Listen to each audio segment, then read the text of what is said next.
Assalamualaikum warahmatullahi wabarakatuh. Jumpa lagi anak-anak bersama Bu Ayuda. Pada kesempatan kali ini Bu Ayuda akan memberikan pengetahuan baru tentang perpindahan kalor di sekitar kita. Minggu lalu kita sudah belajar tentang pengertian kalor dan suhu. Nah anak-anak, hari ini kita akan belajar kalor yang ada di sekitar kita. Sebelum Bu Ayuda mulai pembelajaran hari ini, marilah kita membaca basmalah terlebih dahulu. Bismillahirrahmanirrahim. Oke. Nah, anak-anak, lihatlah gambar yang ada pada layar HP atau laptop kalian.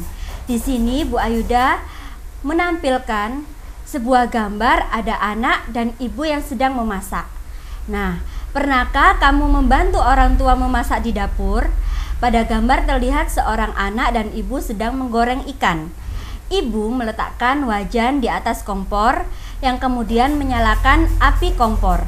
Ibu menuangkan sedikit minyak goreng ke dalam wajan.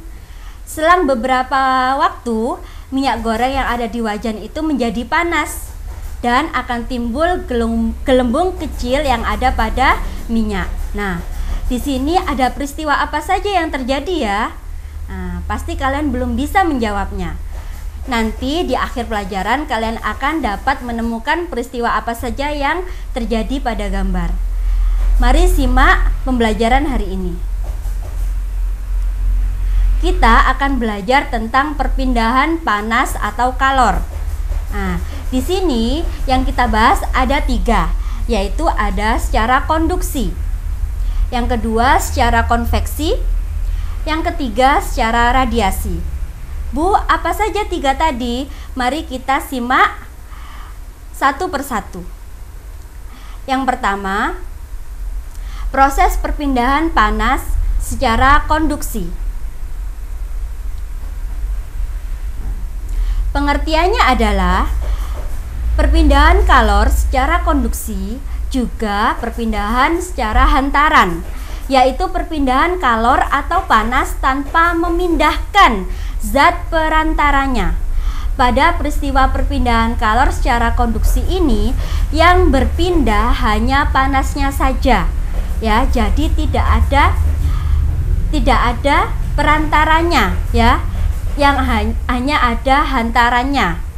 Nah, contohnya apa saja? Yang pertama adalah setrika, yang mana setrika ini prinsipnya sama seperti konduksi, yaitu ketika pada setrika ditancapkan pada arus listrik, nah, lempeng yang ada di atas atau pemanasnya nanti akan panas, padahal seharusnya panas itu adalah lempeng pemanasnya, bukan alas setrikanya. Nah, yang kedua adalah ketika menggoreng atau merebus air mungkin. Nah, yang mengenai panas atau kalor adalah wajan atau penggorengannya. Tapi bisa jadi spatula yang kita gunakan itu juga ikut panas, ya, padahal tidak tersentuh oleh api. Yang ketiga adalah ketika kita membuat teh menggunakan sendok, ujung sendok yang ada di dalam air, nah, itu akan panas. Tapi ujung sendok lain yang kita pegang itu juga akan merasa panas. Nah, itu adanya hantaran panas.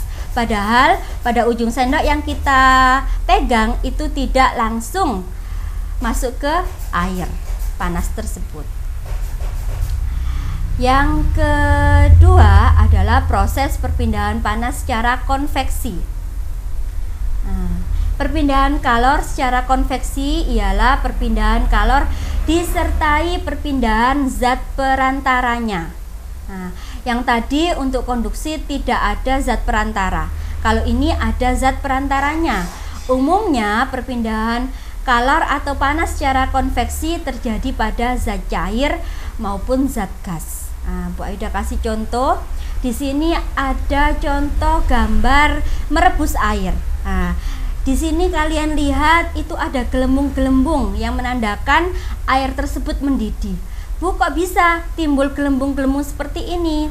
Nah, timbulnya gelembung-gelembung air yang ada pada air mendidih ini dikarenakan air yang pada dasar mendekati api di sini itu akan naik, ya. Karena terlalu panas dia akan naik, digantikan oleh air yang ada di permukaan terus menerus hingga suhunya sama atau konstan. Oke. Yang kedua adalah angin darat dan angin laut. Nah, di sini ketika angin darat terjadi pada malam hari, yang mana daratan dapat cepat melepas panas daripada lautan. Akibatnya tekanan udara di darat lebih tinggi dibandingkan dengan laut. Nah, perbedaan tekanan inilah yang menyebabkan udara bergerak dari darat ke laut, ya. Seperti kalor bergerak dari suhu panas ke suhu dingin. Nah, angin laut ini terjadi pada siang hari. Daratan akan lebih cepat menerima panas sehingga udara menjadi panas lalu memuai dan bertekanan lebih rendah dari lautan. Perbedaan tekanan ini menyebabkan bertiupnya angin dari laut ke darat. Nah, ini yang dijadikan para nelayan untuk pulang melaut. Oke, sekarang yang ketiga, proses perpindahan panas secara radiasi. Nah, untuk radiasi ini kalor dari matahari merambat ke bumi tanpa melalui zat perantara. Nah, sehingga kita bisa langsung merasakan panas matahari, ya kan? Nah, proses perpindahan kalor ini tidak memerlukan perantara. Inilah yang dinamakan perpindahan panas atau kalor secara radiasi. Nah, contohnya adalah api unggun. Nah, ketika kita kemah, kita membuat api unggun. Nah, panasnya bisa langsung ke kita, padahal kita bisa jaraknya tidak terlalu dekat, ya, tapi panasnya bisa kita rasakan. Yang kedua adalah ketika kita menjemur pakaian.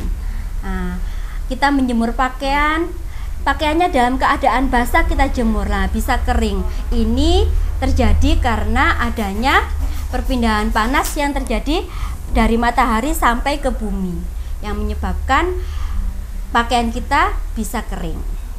Yang ketiga, nah ini ketika kita pergi di siang hari menggunakan pakaian yang berwarna hitam, nah itu akan terasa panas atau terasa sumuk karena warna hitam itu mudah menyerap kalor atau panas.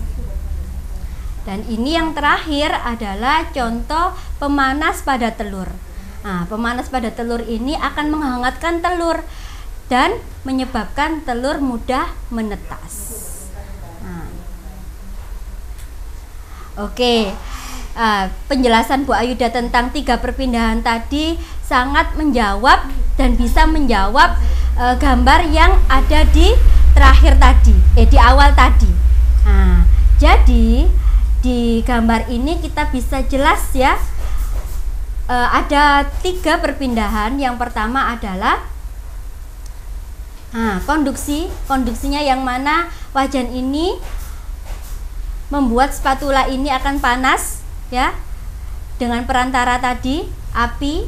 Yang kedua adalah konveksi adalah timbulnya gelembung-gelembung pada minyak yang terjadi karena minyak yang dibawa akan naik ke atas, begitu juga sebaliknya.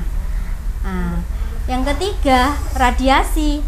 Si anak dan si ibu akan merasa panas walaupun ada jarak antara api dan mereka. Oke. Nah, sekarang tidak hanya itu perpindahan panas yang ada di sekitar kita. Bu Ayuda akan menjelaskan lebih detail lagi tentang bentuk dan perubahan panas. Nah, kita simak, ya.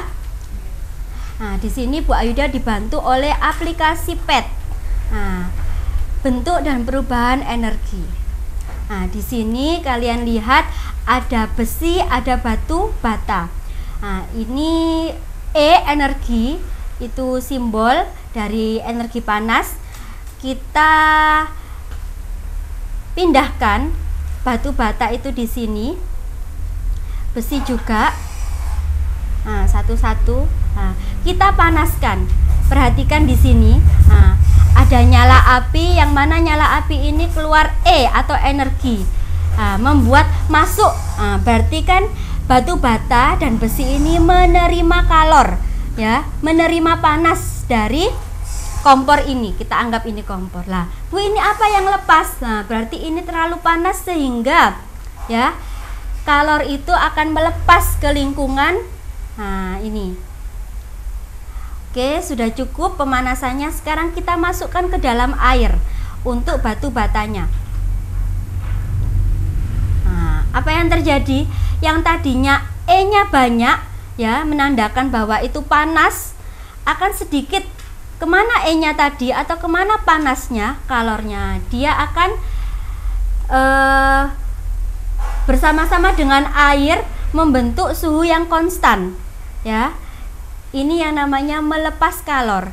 Sehingga pengertian kalor tadi adalah perpindahan suatu energi panas dari energi suhu tinggi ke suhu rendah untuk membentuk konstan. Nah, ini yang Bu Ayuda contohkan. Begitu juga dengan besi, ketika kita masukkan pada minyak, nah, ini akan lepas, tapi lepasnya sedikit ya, karena minyak ini tidak sama seperti air. Nah, seperti ini. Lama-lama panas pada batu bata ini akan semakin sedikit, akan bercampur pada air dan akan dingin seperti sedia kala. Oke, sekarang kita masuk pada sistem. Di sini Bu Ayuda ada anak yang mengendarai sepeda, generator dan air. Untuk apa ini? Bu Ayuda akan menggerakkan anak ini untuk bersepeda. Apa yang terjadi? Kita gerakkan ya. Bu Ayuda aktifkan simbol energinya dulu. Nah, ketika dia bergerak atau mengayuh sepeda, generatornya juga mulai ikut bergerak, memutar, di mana fungsinya generator ini adalah mengubah energi kinetik menjadi energi listrik. Ketika dia bergerak terus, airnya akan menerima kalor, sehingga air yang ada di sinilah ini bisa mendidih, ya kan? Bu Ayuda ulangi lagi, kita tambah energinya lagi. Oke, kita dikayu lagi. Generatornya akan. Di sini kita tahu bahwa bisa perubahan energi kinetik atau energi gerak bisa menjadi energi panas, yang mana nanti ada energi listrik di dalamnya. Kita ubah misalkan energi panas dari matahari. Berarti kita tidak membutuhkan generator, kita ubah menjadi panel surya. Bisakah nyala lampu misalkan? Nyala lampu ini bisa menyala atau tidak ya lampunya? Oke, kita tunggu. Di sini ada energi dari sumber matahari diserap oleh panel surya, yang mengakibatkan lampu ini akan menyala. Ini berarti ada perubahan energi listrik, ya. Energi panas menjadi energi listrik. Bagaimana kalau ada awannya? Kita tambah awannya. Apa yang terjadi ya? Ketika ada awan,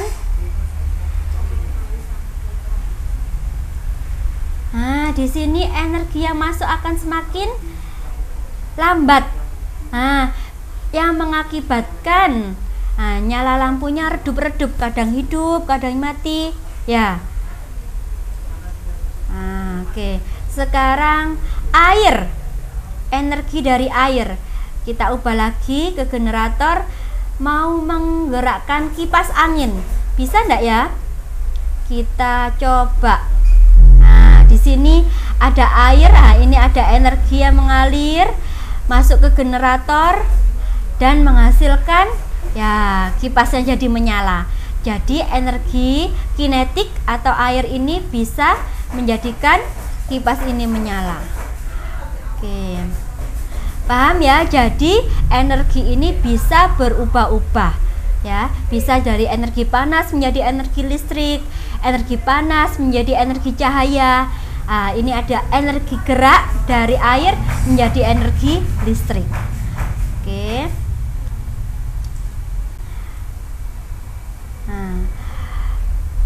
Pada pembelajaran terakhir, tugas dari Bu Ayuda yaitu mengerjakan evaluasi IPA halaman 60 Romawi 1 dan 2 ya, dikerjakan langsung di LKS.